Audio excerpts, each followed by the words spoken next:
right, folks, I'm finally going to do a semi-decent, comprehensive review on the Bogner XTC 20th anniversary EL34.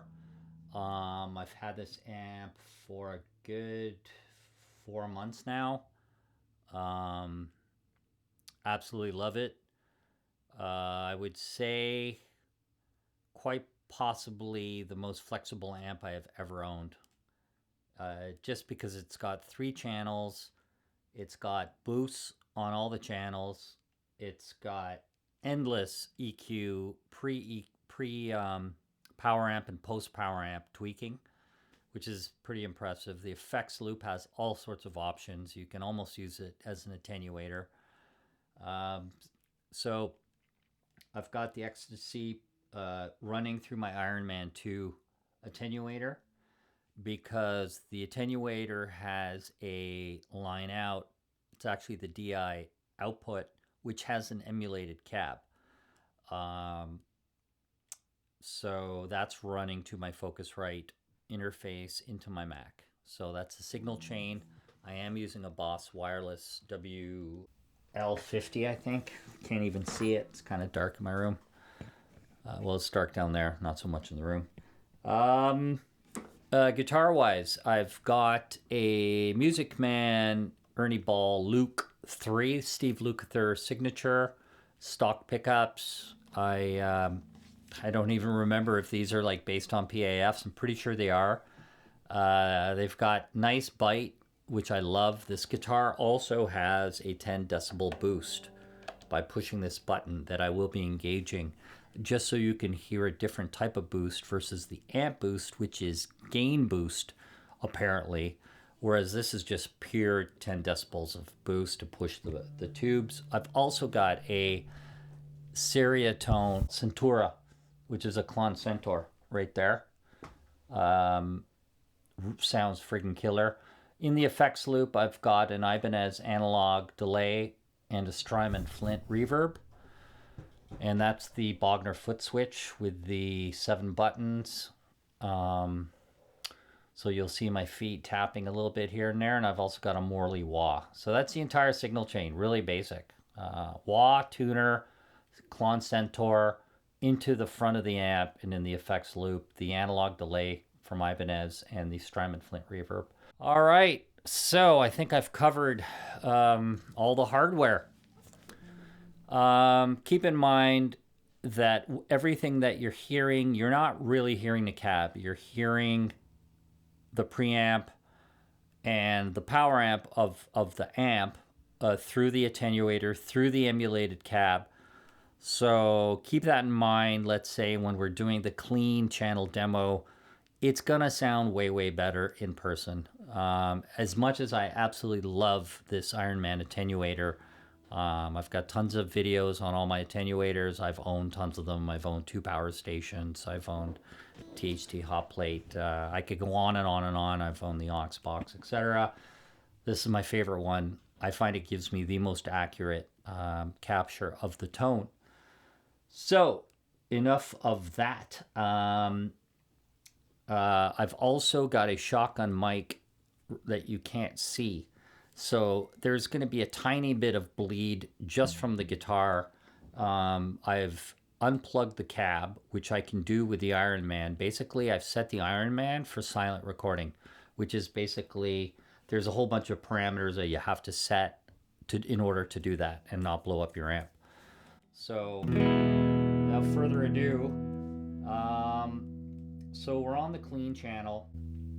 The EQ for channel 1 is just for channel 1. Channel 2 and 3 share an EQ. Now, you may think, well, that sucks. You know, I want my own EQ. Reinhold Bogner has put in so many tone sculpting options in order to counteract that limitation. It's really unbelievable. For example, you can set the presence. There's 2 presence knobs, and you can set them really however you want. Like, one will control 2 channels, the other one can control 1. just by flipping. That's what all these tiny little switches are at the top. There's 1, 2, 3, 4, 5, 6, 7, 8, 9, 10. That's 10 parameter switches, which may sound absolutely ridiculous, but for the most part, you set them and you never touch them again. At least I don't. I'm going to run through a few of them just so you can see that they actually do something. But for the most part, once you set the amp up how you like it, then you just switch between the 3 channels. Because you've got your boosts. In my case, I've got a boost here, I've got boost there, and then I've got a clone that I can push it even more. In the back of the amp, there is a switch. I believe it's pentode versus triode mode, and it's old versus new. So I think new is triode and pentode is old. I'm not 100% sure. I'd have to check the manual. I've got it set to new, and so that's that. So there is also pre-EQ for all 3 channels. So preamp EQ for all 3 channels. So by the way, this guitar has, I don't have to press a button for coil tapping. It's got a 5-way pickup switch. All right, so right now we've got, there's a switch called Excursion, which is speaker cone travel. So you've got tight, low, and medium. So this is medium.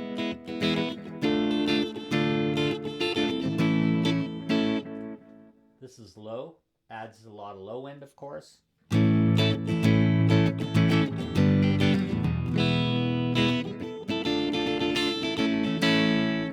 This is tight.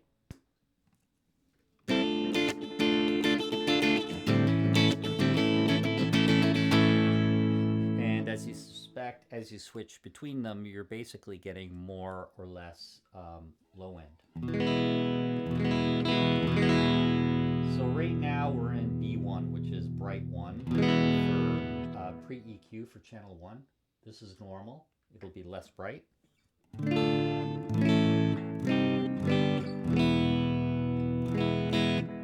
then B2 is the brightest.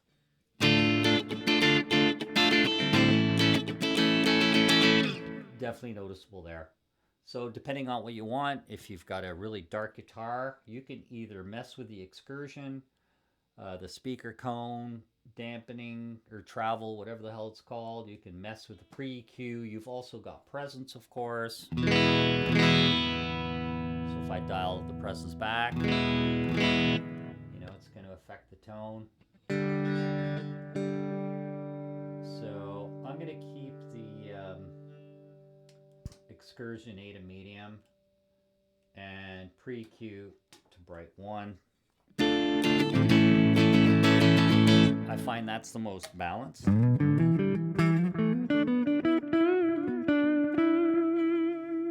This is how it sounds with the boost engaged for channel 1.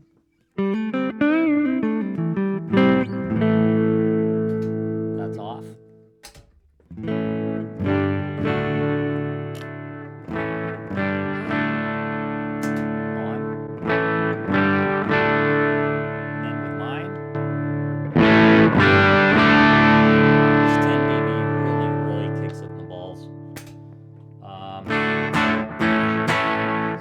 That's channel 1. I'm not gonna lie, like it definitely sounds way better in like when I'm not going through the attenuator and I actually have the cab. It sounds really, really good. I don't know how to classify the clean channel on this amp. It's not quite that typical Marshall EL34 big thick kind of clean. It's also not a Fender sparkly clean. It's kind of, I'm not going to say it's not terrible. It's underwhelming. It doesn't blow me away, but it's very acceptable. It's definitely good enough. But let's be real. Most of us don't buy a Bogner XTC for the clean channel. If that's what we wanted, we'd just buy a Fender Deluxe or whatever. So that's enough about the clean channel. So now we're going to go to the famous blue channel. So, before I jump into the blue channel, I need to explain there's a plexi mode for this amp. One of the coolest features of the Bogner XTC is that you can run it in plexi mode or in modern mode. Plexi is going to be like a plexi. The louder you turn it up, the better it's going to sound. It's going to be less gainy, less compressed, more open, and appropriate for, you know, earlier 70s rock and stuff like that.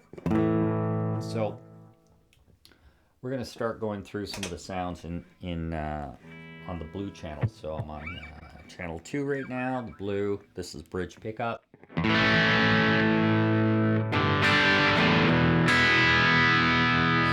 now, the gain structure switch right here. So there's 2 switches that are going to affect the gain. I should mention the pre-EQ is set to bright 2. This is bright 1. This is normal. And if you're not hearing any difference, it's because I've got the gain on channel 2 at 3 o'clock, which is very, you know, the gain's pretty high. The higher the gain, the less the pre-EQ works. So that's why I just tend to leave them generally on B1. So right now we're not in plexi mode. So we're going to start off in the lesser gain setting of channel 2, the blue channel. So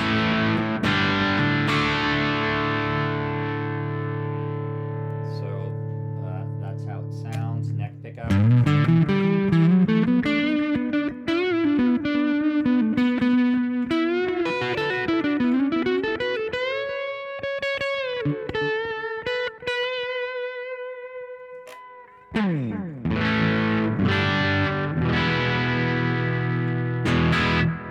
Here's how it sounds with the amp boost on channel 2. We're still in plexi mode. Take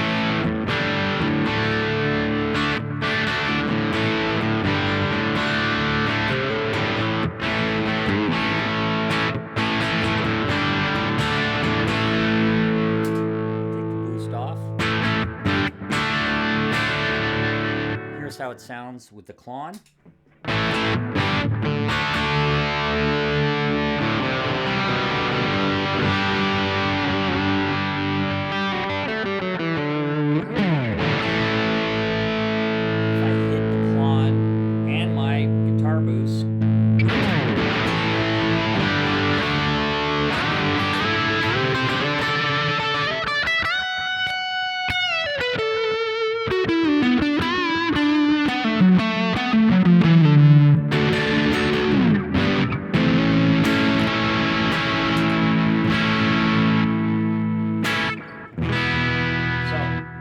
Plexi mode for channel 2. If we take the plexi mode and put it in the middle, that disables the plexi mode, and now we're in the vintage gain structure for the blue channel.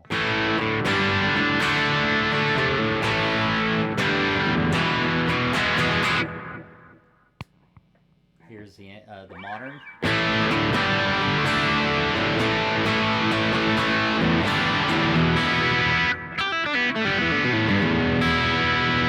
This is with the boost engaged on the amp.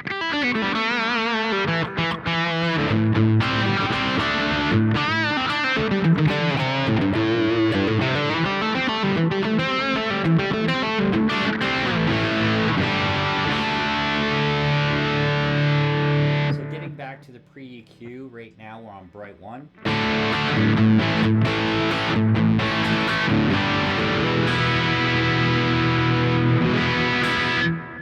So let's say I want a little brighter.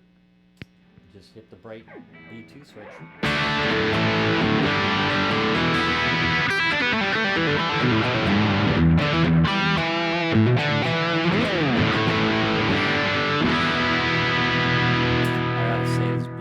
Sounds so freaking good.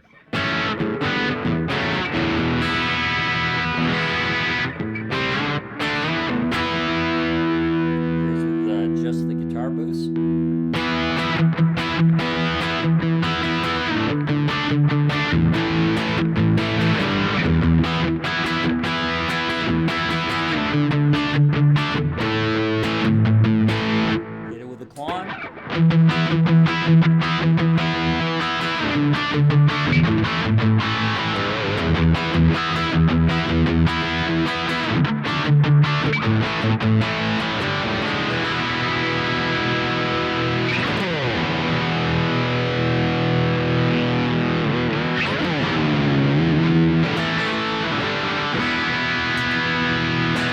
Pretty sick. So now we're going to go to the red channel. So we'll start. So again, if I wanted to, I could set the third channel, which is the red channel, to plexi mode.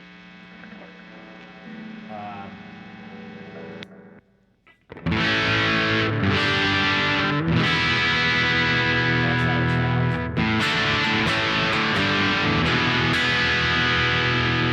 Now, I'm going to set the volume of the volumes on channels 2 and 3 pretty much the same.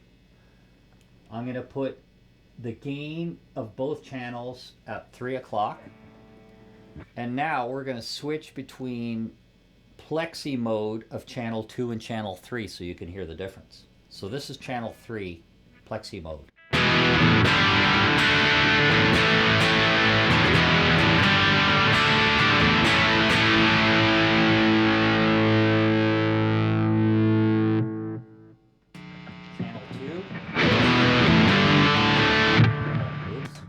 Channel 2.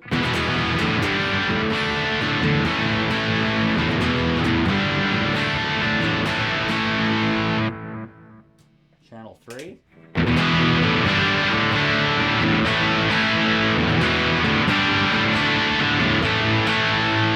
So I don't know what you're hearing, but I'm hearing a little more loudness on channel 3, the red channel, which is interesting. But anyways, typically, you know, if I'm in the plexi mood, I'll just keep channel 2. Like I always think of channel 2 as like my medium gain. So let's go back to channel 2. Let's throw it in plexi mode. And let's just put the gain at noon. And here's how it sounds.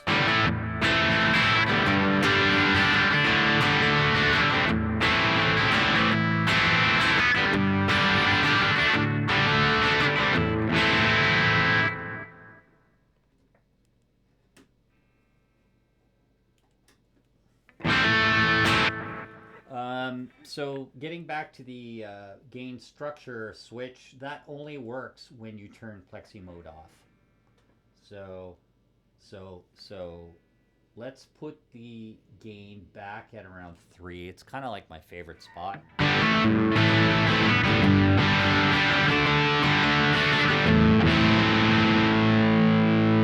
And here's with the boost.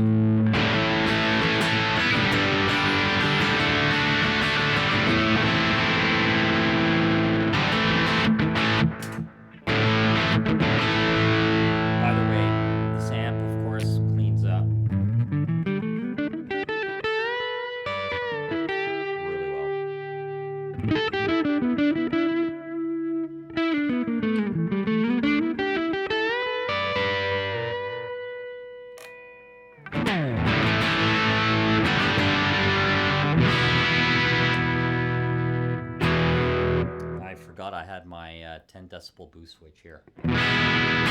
So anyways, that pretty much covers the plexi. You know, it does AC/DC really well.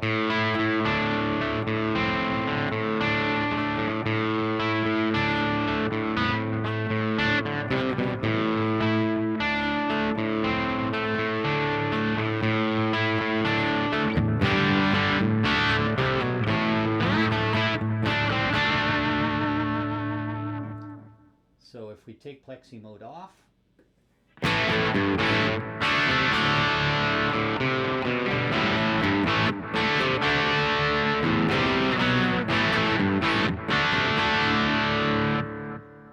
hit structure to modern.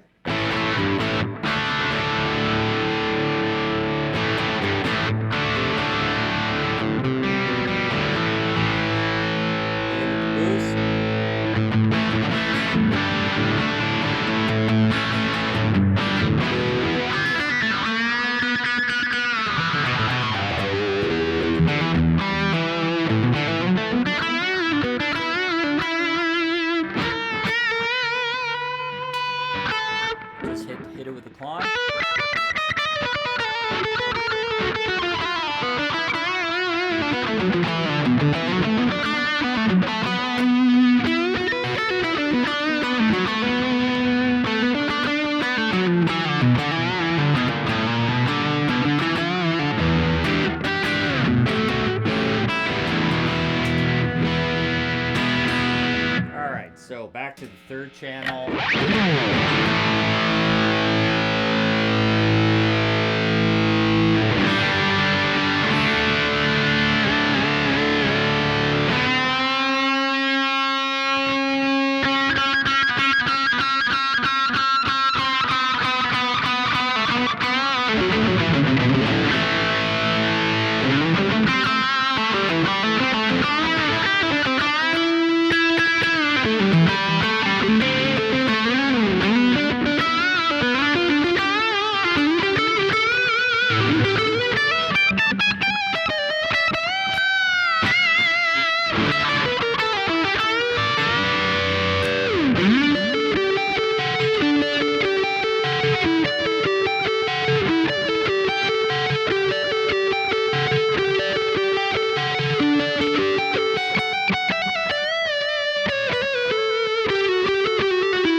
Wicked red channel, not gonna lie. I wasn't using the boost. I didn't even have the clon on.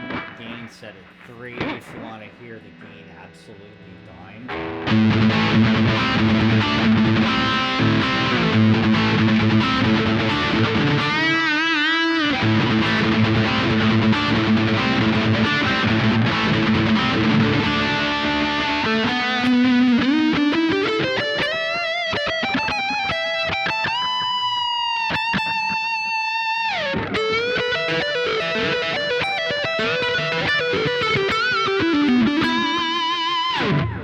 Shortage of gain whatsoever with this amp. I really only use the boost on the blue channel to kind of just give me endless variations of gain on the blue channel. And when I just want to rip, I just go straight to the red. I mean, I really don't need much. Here's how the red channel sounds with the gain boost. With the gain boost.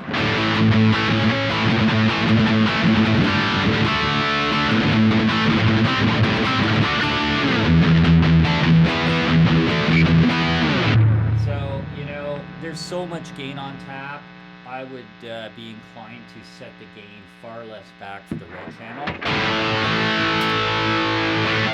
So let's say, even if we had the gain at noon, we're now in the modern gain structure mode of the red channel.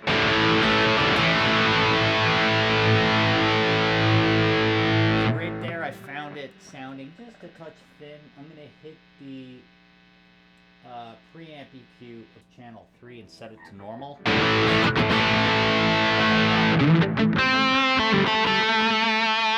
here's how it sounds now with the boost.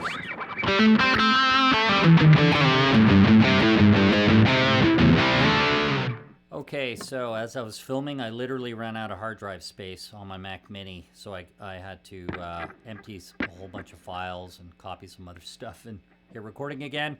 Anyways, the video is pretty much done. So basically, I changed the pre-EQ for channel 3 to normal.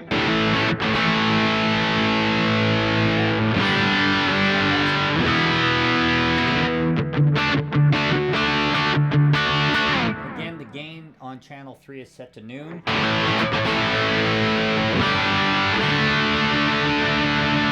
If you need more, hit the boost. I find the boost on the XTC, they call it gain boost. I'm not crazy about them. I really either prefer a clean 10 dB boost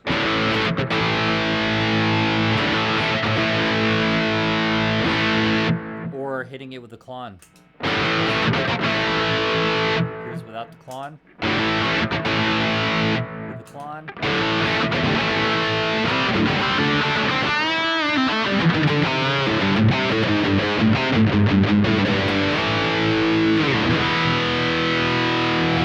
Again, if I was playing through a cab, playing live, you would kind of get more of an impact from this technique.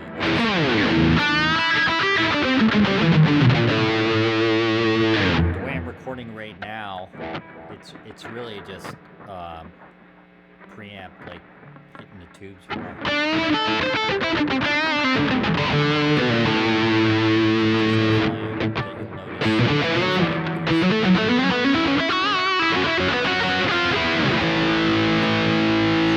That's the boost off. So that's pretty much it. That's not everything. I could have taken you through the various pentode and triode mode at the back.